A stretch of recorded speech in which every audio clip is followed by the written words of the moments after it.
인생에서 가장 중요한 시간, 이런 주제로 말씀을 나누려고 합니다. 자, 인간의 생애를 발달 단계로 또는 성장 단계로 5가지 정도로 구분을 하고 있어요. 영유아기 또는 유소년기, 청년기, 장년기, 노년기, 이렇게 이제 보통 나누죠. 영유아기는 이제 영의 몸으로 있다가, 영의 몸은 보이지 않고 또 하나님 품 안에 있죠. 영의 몸으로 있다가 하나님의 뜻에 의해서 잉태가 돼가지고 태어나서, 오늘은 저는 한 유치원까지를 얘기하고 싶어요.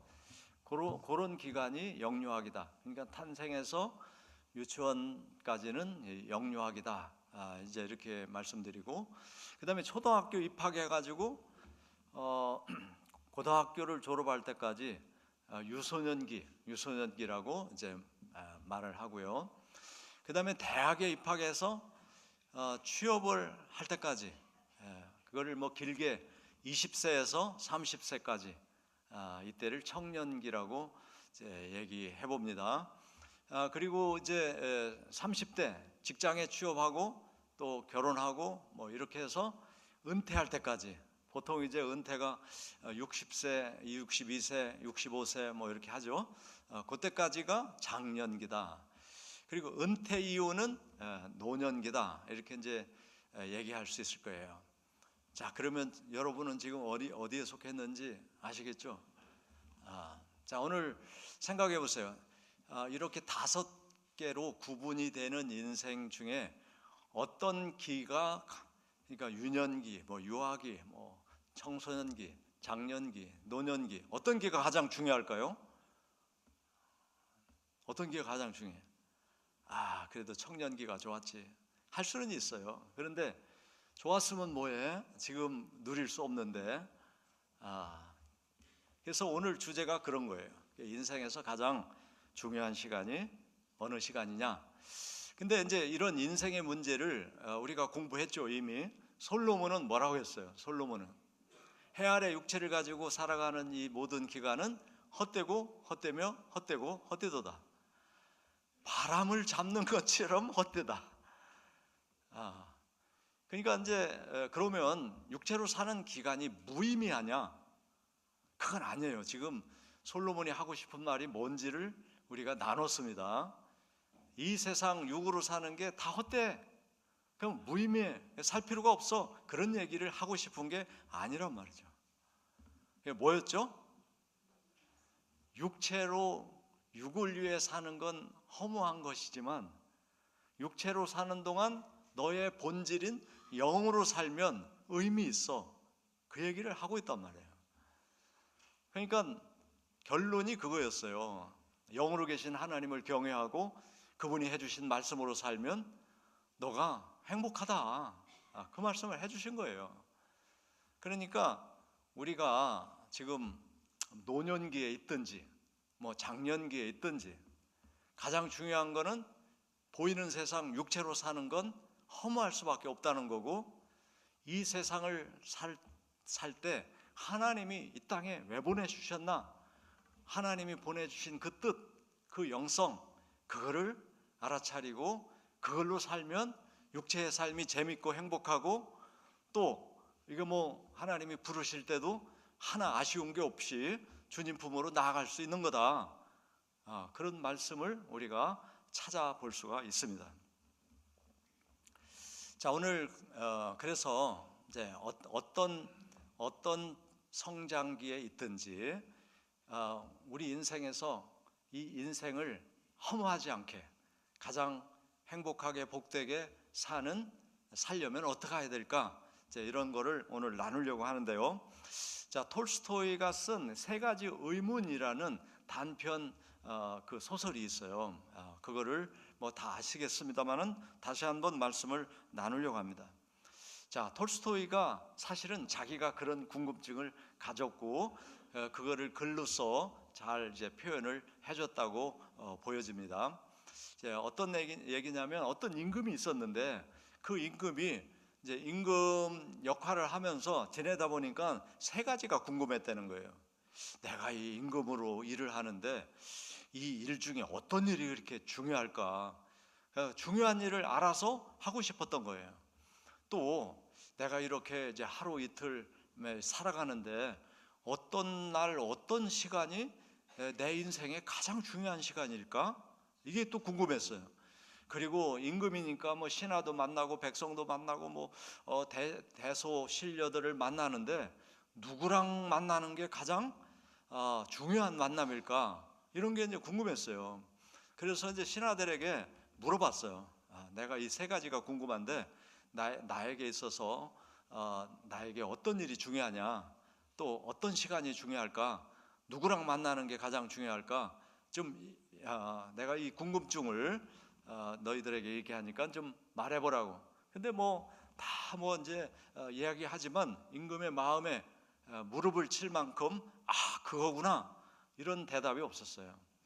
그래서 이제 수소문 하던 끝에 지혜자, 아주 지혜가 많은 덕망이 있는 지혜자가 산골에 산다는 얘기를 듣고 찾아갑니다.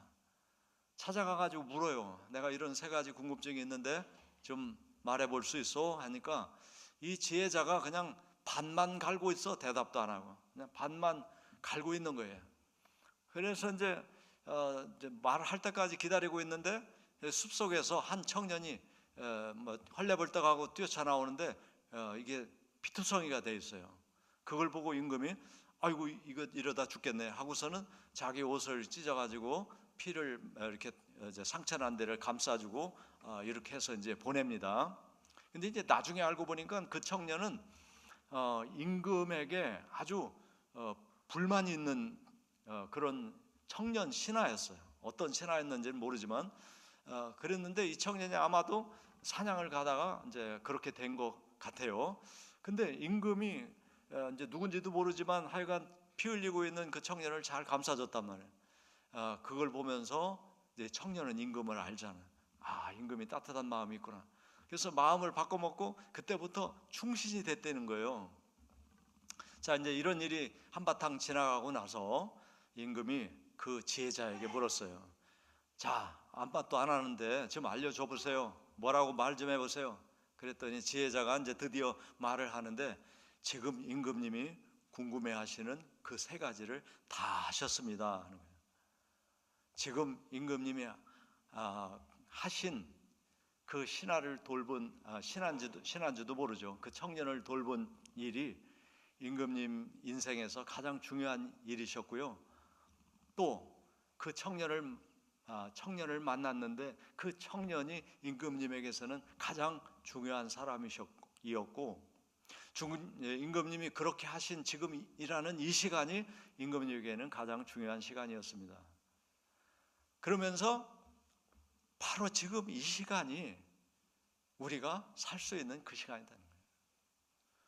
과거라고 하는 우리는 과거, 현재, 미래의 그런 시간 개념을 가지고 사는데 과거는 뭐죠?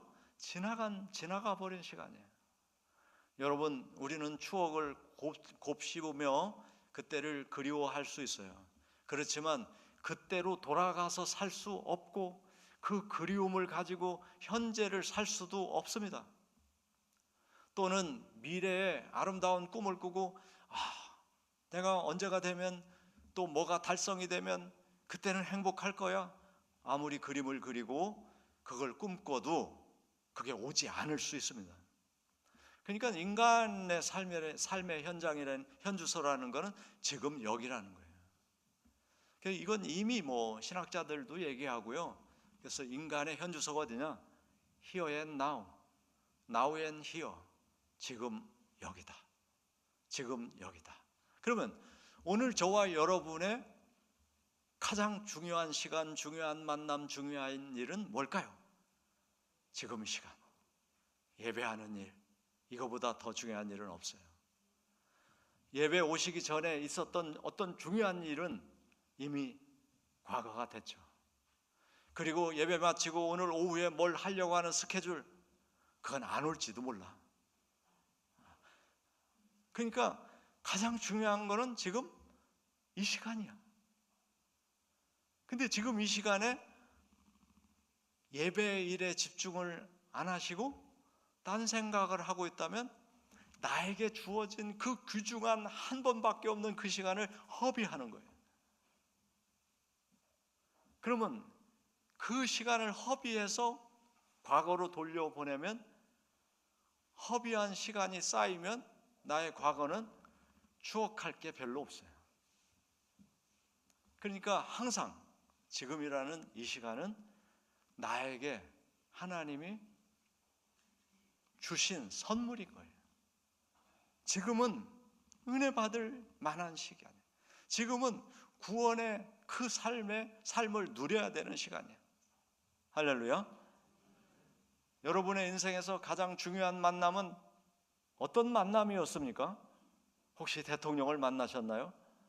또는 뭐 유명 인사를 만나셨나요? 이미 지나간 건 뭐 과거에 그런 게 있었지, 그런 거예요. 앞으로 어떤 만남을 계획하고 있나요? 만나질지 안 만나질지, 만나졌을 좋을지 나쁠지는 몰라요.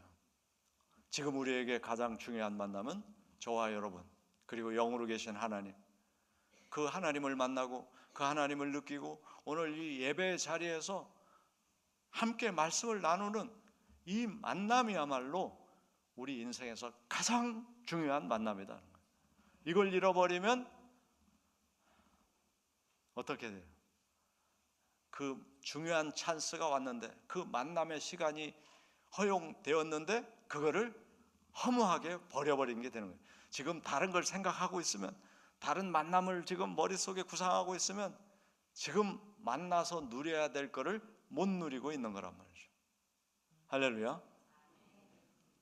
그래서 항상 우리는 지금 이 시간, 여기가 내가 살아있는 삶의 현장, 현주소, 내 삶의 의식이 있는 곳이다. 그걸 잊어버리면 안 돼요. 그러면 이게 이제 계속 이어진단 말이에요. 하나님이 허락하시는 동안 지금은 한순간에 과거가 되는데, 그 과거가 되는 지금이라는 자리에 또 하나님이 새로운 시간을 나에게 주셨단 말이에요. 그래서 우리는 그걸 착각하는 거예요. 이 전등이라는 게 깜빡 하고 있어요. 계속 빛이 쫙 있는 게 아니란 말이에요. 근데 우리는 깜빡하고 또 켜지고 켜지고 하니까 그게 이제 속도가 빨라지니까 불이 켜져 있네, 이렇게 보는 거죠. 이게 착각인 거 아시죠? 영화 필름 다 끊어져 있는 필름인데 막 돌리니까 사람이 움직이잖아요. 천천히 돌리면 슬로우입니다. 빨리 돌리면 막 움직여요. 이게 똑같은 거예요. 그러니까 우리는 착각 속에 사는데, 우리 시간도 착각이란 말이에요. 우리가 착각해. 이게 딱 순간순간을 우리에게 주시는 건데, 그게 이어지니까 그냥 스무스하게 오늘도 있고 내일도 오고 뭐 모레도 있고 영원히 안 죽을 것 같아, 이렇게 착각한단 말이에요. 그렇지 않다, 이게. 그렇지 않다. 그러니까 우리가 지금 하면, 그 지금이라는 말은 과거가 되고 새로운 시간이 주어진 거예요. 이걸 알면 은혜를 누리는 거예요. 하나님이 나에게 생명을 계속 주시고 있구나, 삶의 기회를 계속해서 나한테 주시고 있구나. 한 발짝 디딜 때 하나님 감사합니다. 이 한 발 딱 디디는 순간 과거가 됐잖아요. 근데 또 한 발 디딜 수 있는 시간을 또 주신 거잖아요. 이야, 감사하다. 그 은혜를 누려야 우리의 삶이 행복해지는 줄 믿습니다. 영성이 살아 있어야 그게 알아지고 믿어지고 깨달아지고 이해가 되고 하는 거예요. 자, 그래서 오늘 우리가 이제 그 말씀을 나누는데, 자, 가장 중요한 건 중요한 시간, 지금 이 시간, 중요한 만남, 지금 만나는 사람, 중요한 일, 지금 하는 일, 이렇게 이제 딱 정리하시고, 그러면 이거를 잘 누리려면 이 시간과 사람과 일을 어떤 마음으로 대하고 해야 되는가, 이게 중요해요. 중요한 건 알았는데 그 시간을 어떻게 대해야 할지 몰라. 그러면 또 이게 이제 중요하지 않은 삶으로 또 넘어간단 말이에요. 그래서 오늘 제가 세 가지를 소개해드리려고 해요. 하나님의 성품이에요. 첫째, 자, 일과 시간과 만남, 이거를 뭘로 대하냐? 빛으로 대해야 된다. 빛으로. 하나님 빛이시기 때문에 우리가 빛으로 대해야 돼.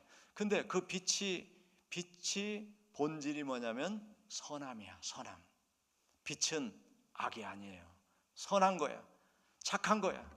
그걸로 내 시간을 대하고 만나는 사람을 대하고 나에게 주어진 일을 선한 마음으로 대해야 된다. 자, 그 말씀을 에베소서 5장 8절 9절 너무 잘 알죠. 우리가 많이 이 말씀 나누고 있기 때문에. 자, 너희가 전에는 어두움이었어요. 어두움이야. 우리는 어두움이었어. 그런데 이제는 예수님 믿어서 빛이야. 예수님을 받아들여서 빛이 됐어. 그러니까 빛의 자녀로 행동하고 사람을 대하고 일을 대하고 시간을 대하라. 그러면 어떤 열매가 맺어요? 착함, 의로움, 진실함이 열매를 맺는다는 거예요. 여러분, 이게 우리 삶을 순탄케 합니다. 평화롭게 합니다. 행복하게 합니다. 여러분, 우리는 나에게 주어진 지금이라는 이 시간을 빛으로 바라보세요. 선한 마음으로 하나님 주셔서 감사해요. 하나님 오늘 이 예배의 만남을 주셔서 감사해요. 하나님 예배의 자리에 제가 존재할 수 있도록 해주신 거 감사해요. 그런 게 이제 선한 열매예요. 선한 열매. 할렐루야. 그리고 오후에 이제 어떤 만남을 가졌을 때 그 사람에 대해서도 선한 마음으로 바라보는 거예요. 선한 마음으로. 그리고 바로 진실한 마음, 의로운 마음으로 그와 관계를 가지면 의미 있는 또 만남이 되리라고 믿습니다. 두 번째는 우리가 어떻게 대해야 되느냐, 나의 중요한 시간과 삶과 또 사람을 어떻게 대해야 되느냐, 진실로 대하라. 진실로. 왜냐하면 하나님이 진리의 성령이시기 때문에 진리의 성령으로, 성령의 마음으로 사람을 대하고 일을 대하고 시간을 대하라 하는 겁니다. 여러분, 진리의 영이라고 하는 것은, 진리의 성령이라는 것은 어떤 역할을 하시는 영인지를 우리는 창세기에서 알아볼 수 있어요. 창세기 1장 1절로 4절에 보면 태초에 하나님이 천지를 창조하시죠. 그때 땅이 혼돈했어요. 자, 처음에 물질을 만들었을 때 이게 혼돈스러웠어요. 공허했어요. 흑암이 기쁨 위에 있었어요. 그거를 하나님의 영이, 자, 하나님의 영은 성령이죠. 하나님의 영이 그 수면을 운행하셨어요. 그러니까 너무 공허하고 혼돈하고 흑암이 있어요. 그래서 하나님이 어떻게 질서를 부여하는 게 말씀 선포인데 빛이 있으라 하신 거예요. 빛이 있으라. 이 말은 질서를 선포하는 거예요. 하나님이 만드시는 질서는 조화를 만들어요. 하모니. 여러분, 조화로운 게 정말 아름다운 것입니다. 자, 음악이 아름답게 들리는 이유는 조화를 이루는 화성으로 되었기 때문이에요. 이게 이제 엉망이 되면은 시끄러운 음악이 되는 거예요. 요즘에는 이제 그것도 하나의 장르가 돼가지고 요즘 음악은 시끄러워. 우리처럼 조화로운 화음을 들으면서 자랐던 사람은 참 힘들어. 근데 요즘 또 젊은이들은 그 장르를 또 즐겨. 그래서 뭐라고 할 수는 없지만 바로 그런 거라면 조화.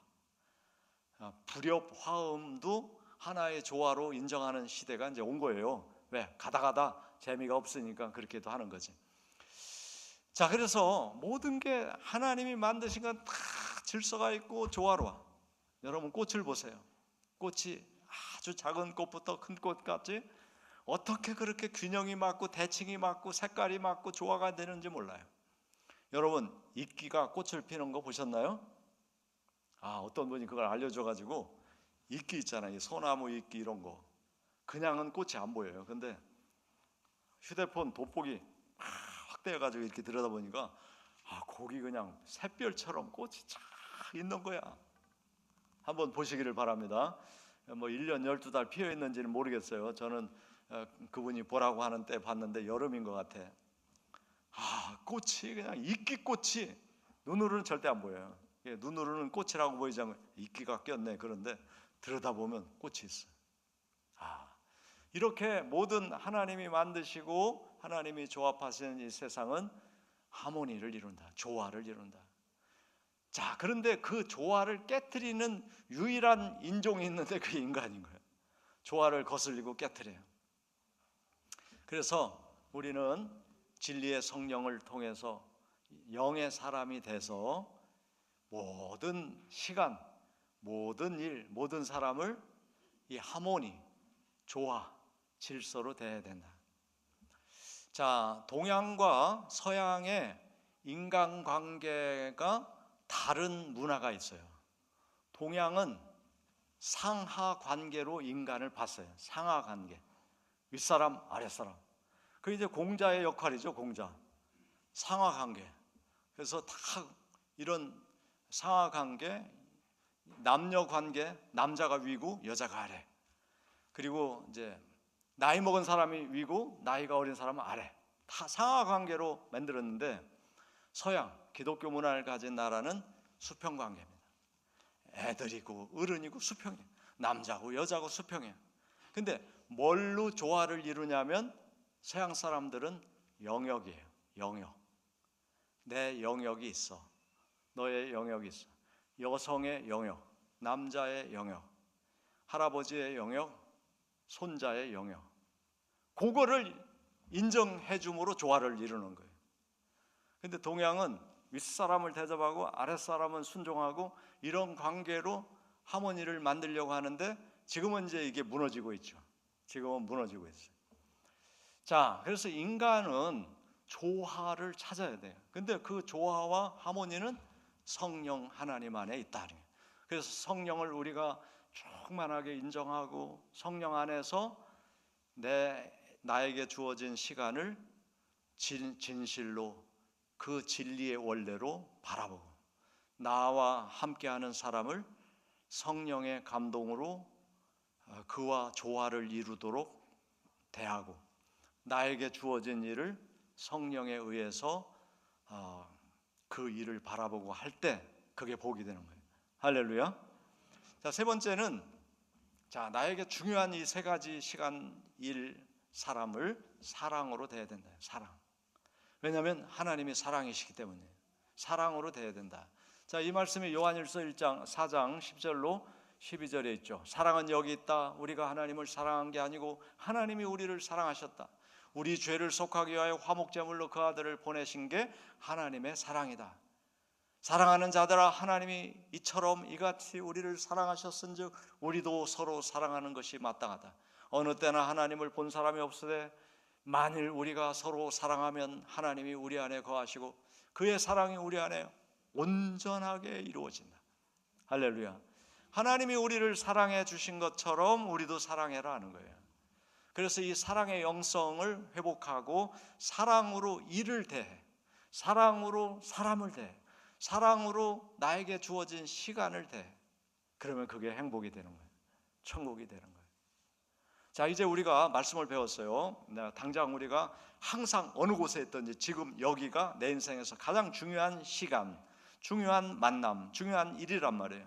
그거를 이제 사랑으로 하고 진실로 조화를 이루고 그리고 선한 마음으로 이제 해야 되겠다, 이런 마음이 생겼는데 이게 실천하려고 봤더니 이런 진리를 전혀 못 알아차리는 사람들이 세상에 너무 많은 거야.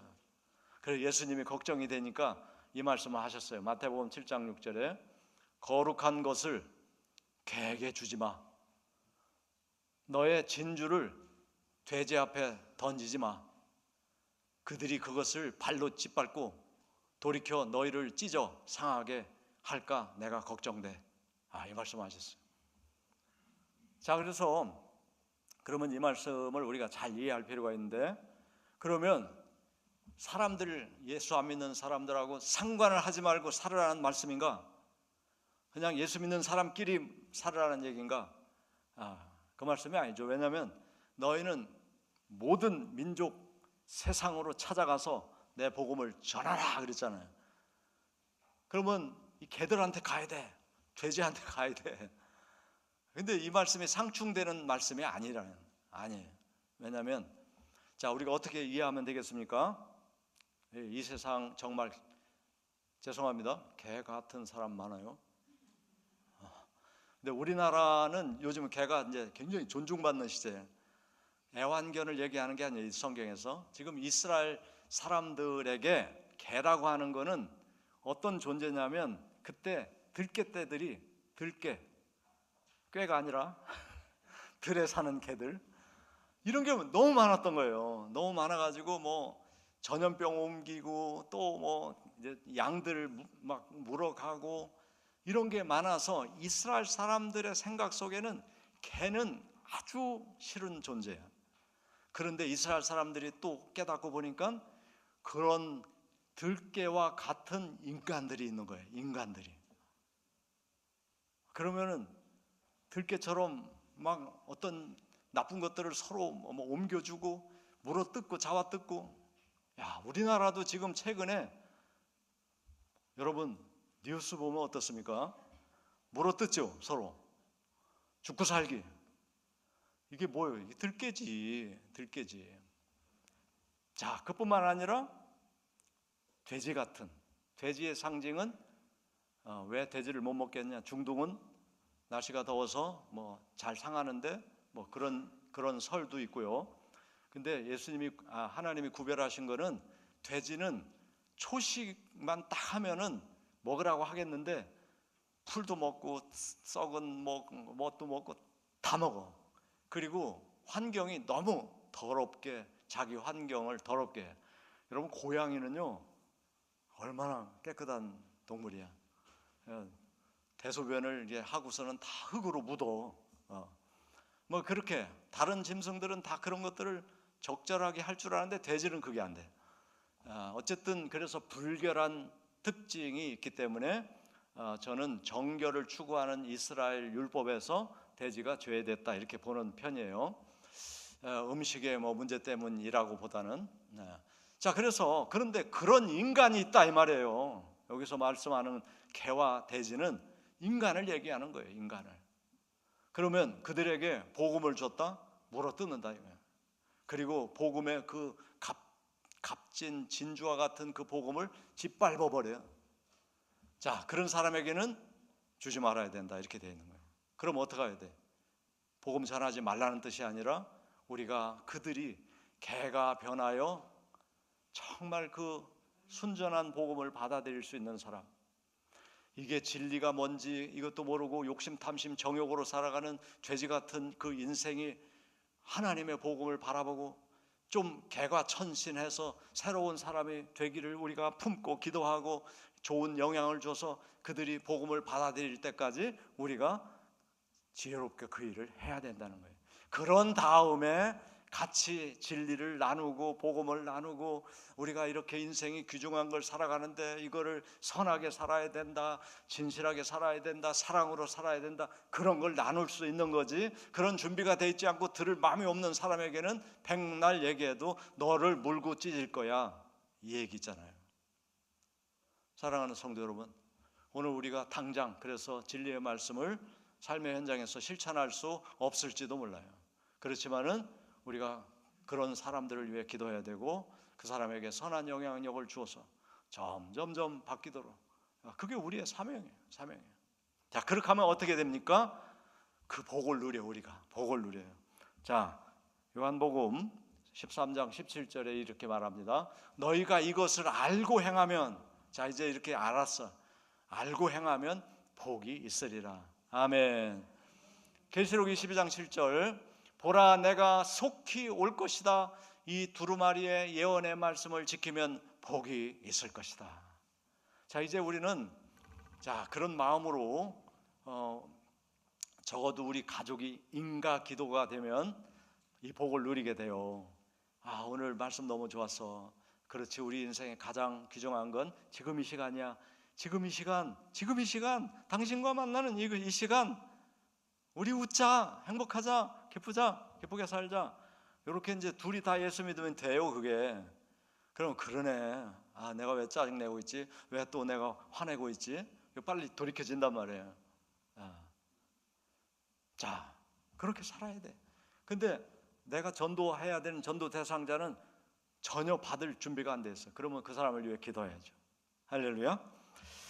자, 그 다음 말씀 볼까요? 신명기 12장 28절, 내가 내게 명령하는 이 모든 말씀을 듣고 지켜라. 내 하나님 여호와의 목전에서 선을 행하고 의를 행하면 너와 내 자손에게 내 후손에게 영구히 복이 있으리라. 아멘.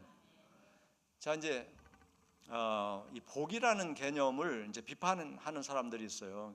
그게 이제 기복이다. 기복은 뭐냐면 우리가 변화 안 된 상태로 욕심, 탐심, 정욕을 채우도록 너 변화가 안 되는데 복 받을 거야, 잘 될 거야, 열심히 욕심대로 살아, 하나님이 복 주실 거야, 이렇게 말하면 기복이에요.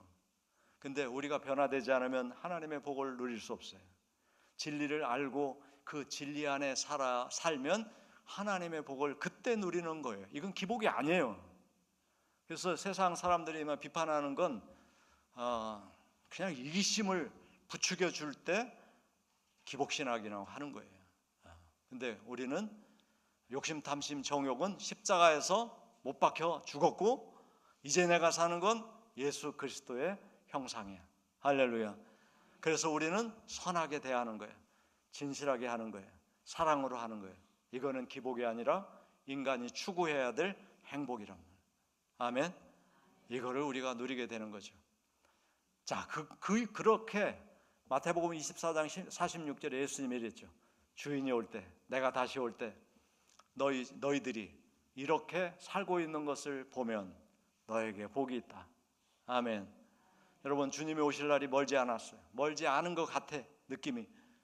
왜? 어떤 분이 150년 후에 지구 이런 거를 연설하더라고요. 근데 그때는 인공지능이 마지막 유서를 남기고 꺼진다는 거예요. 꺼져. 인간은 다 죽었어요. 그리고 이제 인공지능이 이제 다 발전소도 돌리고 에너지 공급하고 그런데 이제 그거를 계속 작동시킬 인간이 다 없어졌어요. 이제 다 죽었어요. 그러니까 마지막에 인공지능을 가진 컴퓨터만 살아있는데, 어떤 로봇이 살아있는데 걔한테 전력을 공급해줄 전기가 끊어지는 순간이 이제 죽는 건데, 그거를 인공지능이 알고 유서를 썼다는 거예요. 그래서 그게 이제 마지막 전기가 끊어지는 순간 인공지능도 꺼지면서 대멸종이 온다. 이런 이제 얘기를 했더라고요. 근데 이게 지금 실현되려고 그래. 지금 아시겠어요? 지금 아주 그런 시대를 우리가 살고 있습니다. 그래서 그때는 그런 시대가 오면 주님이 오시는 거죠. 영으로 계신 주님이 물질 세상의 종말을 보시면서 오시지 않겠습니까? 그래서 우리는 자, 이제 영의 사람이 되셔가지고, 영의 사람이 되는 건 내가 되려고 해서 되는 게 아니라 예수님 믿으면 되는 것이죠. 그래서 영의 사람이 돼서 영성으로 사람을 빛으로 대하고 진리로 대하고 사랑으로 대해 나의 삶의 그 순간을 행복을 경험하고 느끼는 천국을 누리는 저와 여러분이 되시기를 주님의 이름으로 축복합니다.